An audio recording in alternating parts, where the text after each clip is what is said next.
I came home soaked to the bone, clutching a bag of groceries I could barely afford, just praying for a quiet night. But before I even stepped inside, I heard my wife laugh and say, "Well, yeah, he is kind of a leech." Her friends giggled. That's when I knew I was done being the joke in my own home. The paper bag was falling apart in my hands. Rain had turned the bottom soggy, and I was praying the plastic container of soup wouldn't fall through before I made it to the door. My hood was useless, soaked straight through, and my jeans clung to my legs like second skin.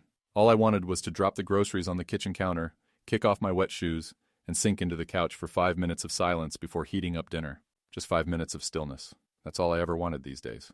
The porch light was on, a small comfort. For a moment, that warm glow felt like home. I shook the rain off my jacket, opened the front door, and froze. He just sits at home all day. Seriously, how long is Emma going to keep pretending he's not a total parasite? I heard the clink of glass, a soft laugh, then another voice, sharper, older.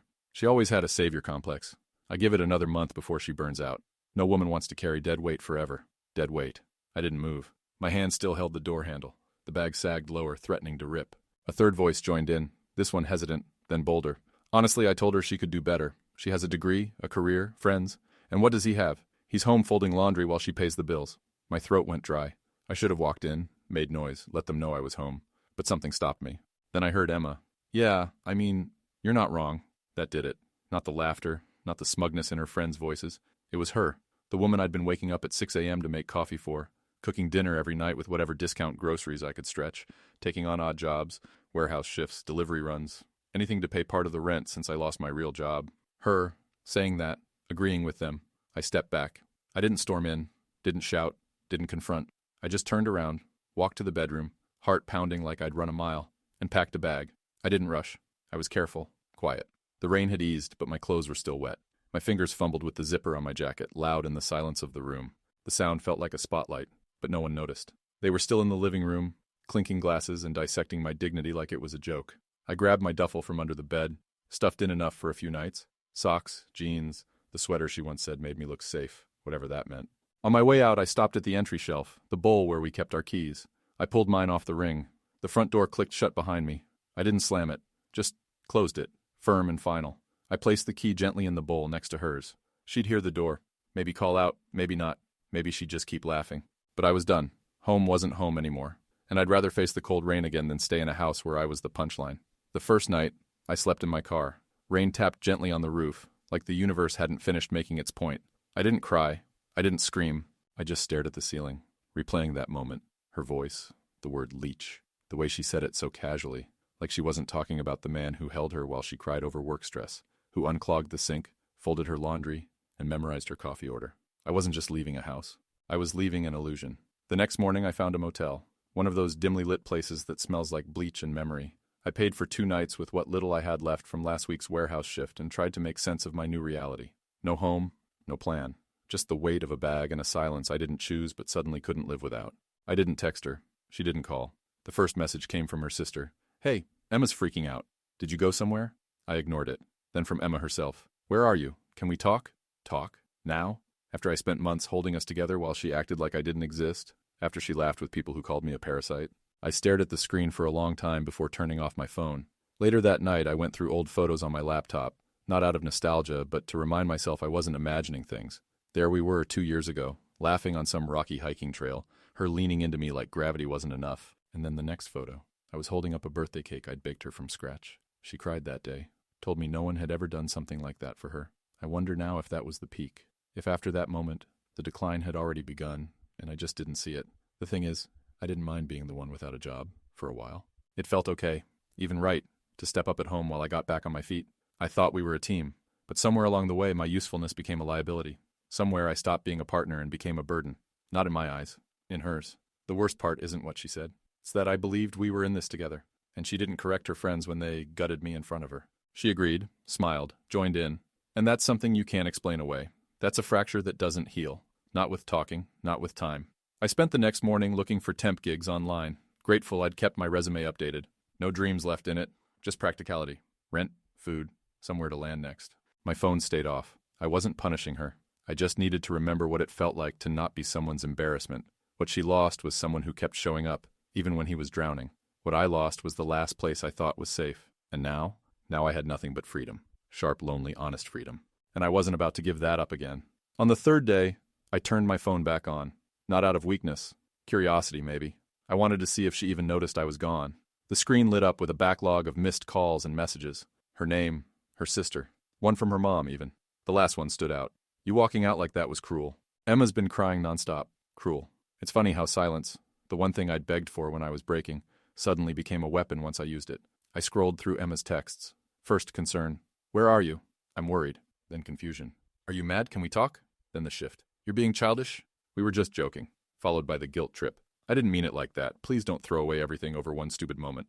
But it wasn't one moment. That was the final thread snapping. The last ounce of dignity draining out when I heard her chuckle along as if I hadn't carried the weight of our life in silence. Pride swallowed. Dreams on hold. I stared at her last message a long time. Come home. We'll talk. I'll make that pasta you like. And for a second, just a flicker, the comfort of routine tempted me. Her voice in the kitchen, the sound of water boiling. My old spot on the couch, still molded to my shape. But then I remembered. I was never allowed to sit in that spot when guests came over. She said it made the living room look messy. So no, I wasn't going back for pasta. That afternoon I applied to 6 jobs. Anything I could get. Delivery, overnight stocking, even a security guard position at some industrial site 2 hours away. I told myself I'd say yes to anything that got me back on my feet. Pride was no longer my currency. Peace was. I found a roommate ad. Some guy recently divorced, needed help covering rent on a small 2-bedroom. It wasn't glamorous, but it was somewhere to sleep that didn't smell like old carpet and bleach. I messaged him. Can move in by Friday, can pay first month. He replied in 10 minutes. Deal? Bring your own dishes. I don't share forks. I almost laughed. It was the first time I'd smiled in days. That night, as I folded my few clothes back into the duffel, I thought about how many times I'd imagined myself walking out. Not because I didn't love her, because I was tired of loving alone. I just never thought I actually would, but I had, quietly, without a scene, without a goodbye. And somehow, that made it feel more real, like it wasn't a fight, it was a funeral. For the version of me that stayed when I shouldn't have, for the home that never was. I moved in with the fork guy on Friday. His name's Russ. Mid-40s, wore flip-flops in the rain and introduced himself by saying, "Bathroom's always clean. That's my only boundary." He didn't ask about my story, just helped me carry my bag upstairs and handed me a spare key. The place was modest. 2 bedrooms, a faded couch, and walls that hadn't seen paint since the Bush administration. But it was mine now, or at least not hers. That first night, Russ cooked a frozen pizza, poured 2 beers, and turned on some terrible sci-fi show I pretended to follow. It wasn't exactly peace, but it was quiet. No backhanded comments about real jobs. No friends whispering when they thought I couldn't hear. Just a stranger who liked his forks to himself and didn't seem interested in judging me. Around midnight, I stepped outside onto the small balcony, stared out over the parking lot, and finally let myself feel something. Not grief, not regret, just exhaustion. I wasn't heartbroken. That would have required trust. And somewhere along the way, Emma had chipped that away piece by piece. I think I knew we were done long before that night. The moment she stopped asking how my interviews went. When she started calling my shifts errands instead of work. But I kept showing up, kept being useful, thinking maybe usefulness would be enough to stay loved. It wasn't. The next morning she called again. I didn't answer. Her voicemail was shaky. I don't know what you want me to say. I panicked. I froze. You looked so broken when you left. I didn't mean any of it. Please, just call me. I deleted it. She didn't freeze. She laughed. And I don't care how nervous you are or how hard your friends push. When someone attacks the person you say you love and you join in, that's a choice. By Sunday, I'd started working nights stocking shelves at a warehouse near the freeway. 12-hour shifts, low pay, and silence so deep you could hear your own bones creak. But there was dignity in it. My hands hurt. My feet screamed. But I earned every cent. I came home sore and proud. 2 things I hadn't felt in a long time. Russ nodded at me when I came in, like he understood something unspoken. That's the thing no one tells you about walking away. You don't just leave a person. You leave behind the version of yourself that stayed for too long. And when you start fresh, even in a dusty spare bedroom with someone else's old lamp, you finally get to choose who you want to be next. I chose silence. I chose sleep. I chose a job that didn't require me to shrink. And for the first time in months, I felt like a man again. Not a burden. Not a project. Just me. Monday evening, I got a text from her mom. Heard you're living with strangers now. You should be ashamed of how you've treated Emma. I stared at it for a while, then blocked the number. Not out of spite, just efficiency. I didn't have time for people who only reached out to scold, never to understand. What hit me wasn't the nerve of the message. It was the ease with which the blame always seemed to find its way to me. I left with nothing but my clothes and a quiet goodbye. But somehow I was the one who needed to feel shame. Russ noticed me staring at my phone. He didn't ask, just slid a cold can across the counter. Some people like kicking the dog because the dog won't bite, he said. You bit back. That's why they're loud now. I didn't respond, but I held on to that. The next day, Emma emailed me. No subject line. Just a wall of text. She said she missed me, that she hadn't realized what she was doing, that it wasn't about agreeing. She just didn't know how to stand up to people. She blamed pressure, her friends, her own insecurities. She said she never wanted me to feel humiliated, that she was just scared of looking weak. And for a moment, I saw her as she used to be. Nervous, young, staring down the barrel of adulthood, not sure how to manage a partner with a bruised ego and a broken career. Maybe she wasn't cruel. Maybe she was just scared. But you don't get to treat someone like dead weight just because you're drowning too. At the bottom of the message, she wrote, "If you ever loved me, please give me a chance to explain in person." I didn't reply. That night, I walked to a diner near the warehouse after my shift.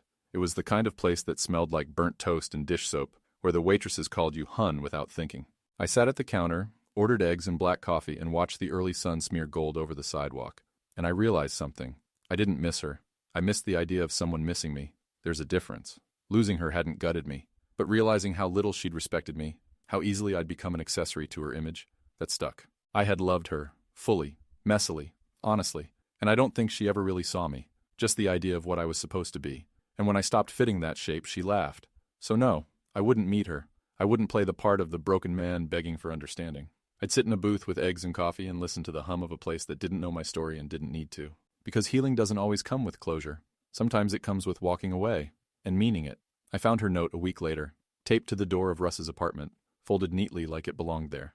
The handwriting was unmistakable. Soft, curved letters I used to see on grocery lists and little love notes on the fridge. I stood there a while just looking at it like it might burn through the paper if I stared hard enough. I took it down and opened it slowly. I know showing up like this isn't fair. I don't know what else to do. I don't want to lose you. I panicked. I was embarrassed, and I made the worst mistake of my life. I should have stood up for you. I was weak, but I never stopped loving you. She signed it with a heart and her name, like we were in high school again. Russ came out of the kitchen with a toothbrush in his mouth. You okay? I nodded and tossed the note onto the counter. X? Yeah. He glanced at it like it was a firecracker someone forgot to light. You want her back? I didn't answer right away. I wanted to say no. Simple, clean, unshakable. But the truth was messier. I missed the way she used to read over my shoulder and correct my grammar mid-sentence. The way she curled up on the couch like it was swallowing her whole. I missed Sunday mornings. Her in my hoodie, her voice half asleep, asking if we had any cereal left. But I didn't miss being small in my own life. I didn't miss the ache of pretending I didn't hear the contempt in her friends' voices, or the silence that followed from her. That silence cost too much. I picked up the note again, read it one last time, then dropped it in the trash. Later that night, I told Russ, I think the worst part wasn't her laughing. He waited. It's that I kept trying to be useful enough not to get laughed at. Like being broken didn't count if I swept the floor and made dinner. He nodded, chewing on a sunflower seed. Yeah, that's not love. That's employment. We both laughed, and for once it felt real. The next morning, I got a call back for a better warehouse job. Better hours, better pay, full-time. I took it. I also bought a used bike with my last paycheck. Nothing fancy. Just something to ride to work so I wouldn't have to rely on the bus. As I coasted down the block that evening, wind in my face, sweat drying on my neck, I felt something crack open inside me. Not joy, not yet, but the beginning of weightlessness. The moment you realize the baggage you carried wasn't yours to begin with, and you finally set it down. For good. 2 weeks passed. No more notes. No calls. Silence. At first I braced for it. The grand gesture. The apology she thought would fix everything. I waited for the door knock, the speech, the maybe we can start over. But nothing came. And weirdly, that stung more than I expected. Because no matter how final I tried to make my exit, some small bruised part of me still wanted her to run after me. Not to win me back. Not even to undo the damage. Just to prove I mattered. To prove I wasn't as easy to leave behind as a wet towel on the bathroom floor. Russ caught me staring at my phone one night after work, scrolling through nothing. Still hoping she chases you? He asked, blunt as ever. I'm not sure, I said. Maybe I just want to know I mattered. He gave a slow nod. Yeah, people don't always get the closure they deserve. Just the one they get. And there it was. The truth that had been scraping at the edge of my chest like a dull blade. I wanted her to fight for me. Not to fix things, but to acknowledge them. Acknowledge me. The hours I put in.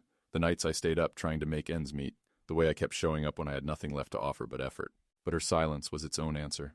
And in that silence, I found something else. Clarity. The new job was demanding. But good. My body hurt differently now. From effort, not stress. My feet ached, my arms burned. But when I collapsed into bed, I slept without replaying conversations or wondering what joke I'd missed that made me the villain. There was no laughter behind my back in this life. Just motion, sweat, and the slow rebuild of dignity. One night, I got a message from someone I hadn't expected. Her friend. The one with the sharp tongue and sharper judgment. It said, You know, Emma's a mess without you. She barely eats. Said she thought you were stronger than this. Thought you'd come back when things cooled off. I laughed. Out loud. Alone. Stronger than this? Walking away from the only life I knew. From someone I loved. Because I finally realized I deserved more than silent betrayal. That wasn't weakness.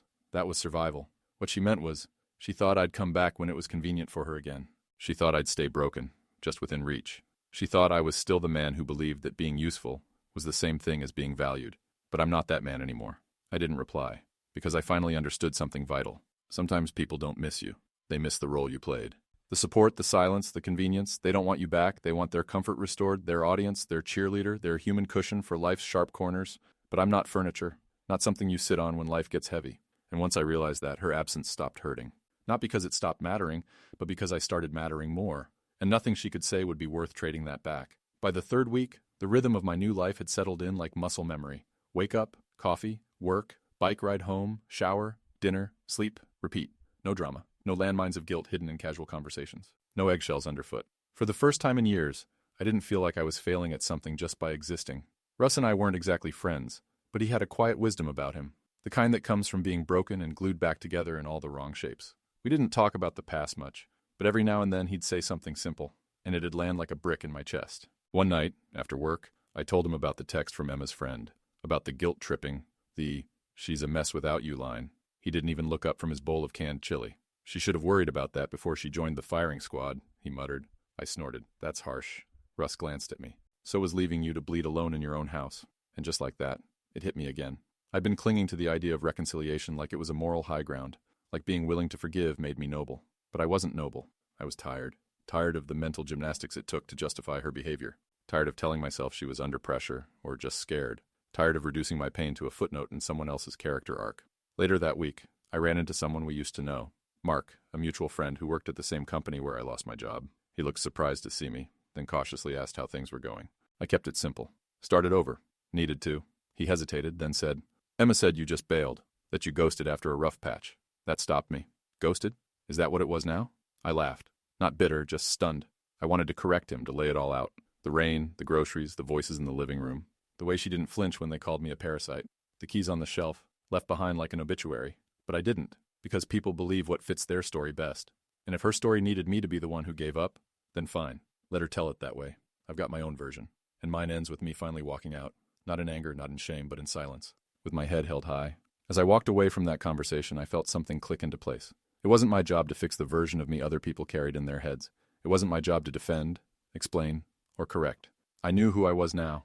And more importantly, I knew who I'd never be again. Ever be. It happened on a Thursday. Random, quiet, unremarkable. I was leaving the grocery store, arms full of bulk rice and canned beans, the essentials. A woman brushed past me at the exit, and for a split second I thought it was her. Emma. Same hair, same coat. I froze. My heart kicked into a sprint before I could stop it. I stood there like an idiot, blocking the automatic doors, staring after a stranger who wasn't even looking back. It wasn't her, but my body didn't get the memo. I drove home with that old familiar tightness in my chest. Not pain, not longing, just the echo of something unfinished. And for the first time in weeks, I let myself feel it. Not because I missed her, but because grief doesn't just go away when you decide it should. It sneaks up on you at the most mundane moments. Grocery stores, quiet walks, songs that used to play in the background of your life together. That night, I finally opened the last message she'd sent, the one I hadn't dared to read until now. I wish I could undo what I said. I wish I had been braver. You didn't deserve that. I let people who don't know you define how I acted toward you. I was weak, not because I didn't love you, but because I didn't love myself enough to stand up for what mattered. And you mattered. You still do. There it was. The closure I thought I needed. But instead of comfort, all I felt was detachment. Not anger. Not even sadness. Just the clarity that comes when the fog finally lifts and you see the wreckage for what it is. Not a home. Not a future. Just broken beams and soggy drywall. She said I mattered, but when it counted, she didn't act like it. Love, at its worst, makes a person believe they have to earn their place. That was the love I lived with. That was the version of me I left behind. I closed the message, archived it without replying, and sat in the kitchen for a long time, with nothing but the hum of the fridge and the occasional creak of the apartment settling. Then I did something small but significant. I opened a blank document on my laptop and started a list. Not a bucket list, not goals. Just this. Things I want to be that I never was with her. I wrote, peaceful, unapologetic. Enough, even when I'm tired. And as I typed the third one, I realized something. I wasn't healing for her. I was healing for the man who stood in a doorway soaking wet, clutching a bag of groceries, and finally realized his heart deserved more than crumbs disguised as home-cooked meals. And that man, he's not coming back. He's moving forward. Sunday morning, sunlight poured into the kitchen like it was trying to make a point. I sat at the little wobbly table in Russ's apartment, sipping gas station coffee, staring at the quiet. This was it. No grand ending, no explosive showdown, just peace. Earned, not given. Russ shuffled in wearing socks that didn't match and muttered something about losing his favorite mug. I slid mine across the table without looking. He grunted a thanks, sat down, and we sipped in companionable silence. He didn't know today mattered, but it did. Today marked exactly 1 month since I left the life I thought I was building. I don't know what I expected the 1 month mark to feel like. Maybe vindication, maybe sadness. Instead, all I felt was weightless. Not in a dramatic, movie ending kind of way. Just like someone who finally stopped carrying things that weren't his to hold. I got up, grabbed my jacket, and decided to ride the bike further than usual. No destination, just movement. Halfway through the ride, I passed the street that would have taken me back to our old place. Reflexively, my hands twitched toward the turn. I didn't take it. That street, that building, none of it belonged to me anymore. And for the first time, that didn't feel like loss. It felt like release. Back home, I opened that same list on my laptop and added one more line. Free to want more. Not more stuff, not more success. Just more truth, more reciprocity. More love that doesn't make me beg for basic dignity. I've started looking for my own place. Nothing fancy. Maybe a studio with peeling paint and a stubborn faucet. But mine. My rules. My space. I don't know if I'll ever fall in love again. That used to scare me. Now it doesn't. I'd rather be alone with my peace than partnered with someone who confuses loyalty with silence. The last thing I'll say is this. If you're standing in the doorway like I was, drenched, tired, carrying the last bit of yourself in a plastic bag, listen to that silence. Sometimes silence isn't emptiness. It's truth finally getting a chance to speak. And if what you hear in that moment tells you to walk, walk. Don't wait to be rescued from someone else's comfort zone. Choose yourself, even if your shoes are wet, even if your heart is breaking, even if no one claps when you leave. Because the day will come when you'll sit in some no-name apartment sipping burnt coffee with someone who barely knows you and realize you're not surviving anymore. You're living. And that, my friend, is everything.